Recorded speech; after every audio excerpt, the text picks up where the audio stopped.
Hi అందరికీ. ఓ చిన్న కథ. తీర్పు. అనగనగా ఒక జమీందారు ఒక రైతుకి ఒక బావి అమ్మాడు. రైతు ఆ మరుసటి రోజు నూతిలోంచి నీళ్లు తీసుకోవడానికి వెళ్తే జమీందారు ఆపేశాడు. నేను నీకు నొయ్యి మాత్రమే అమ్మాను. కానీ అందులోని నీళ్లు అమ్మలేదు. అవి నావి. ఆ నీళ్లు కావాలంటే తగిన డబ్బులిచ్చి నీళ్లు తోడుకో అన్నాడు. రైతుకి జమీందారు చేసిన ఎత్తుపై కోపం వచ్చింది. జమీందారుకి రైతుకి గొడవ మొదలైంది. ఇద్దరూ కలిసి న్యాయాధికారి దగ్గరకు వెళ్లారు. అతను కొంచెంసేపు ఆలోచించి జమీందార్తో ఇలా అన్నాడు.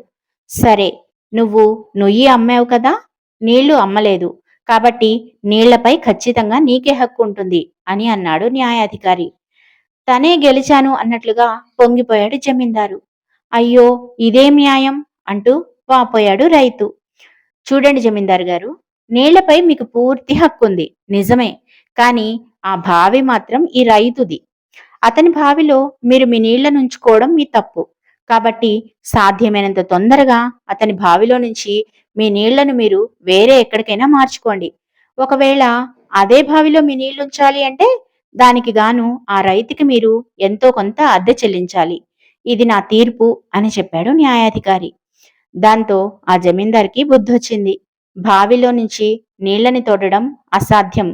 కాబట్టి ఇప్పుడు తను ఎదురు డబ్బులు కట్టలేడు. అందుకే తన తప్పు ఒప్పుకొని రైతుకి, న్యాయస్థానానికి క్షమాపణలు చెప్పాడు. కథ కనుక బాగుంటే లైక్ చేసి సబ్స్క్రైబ్ చేసుకోవచ్చు కదా. బాయ్.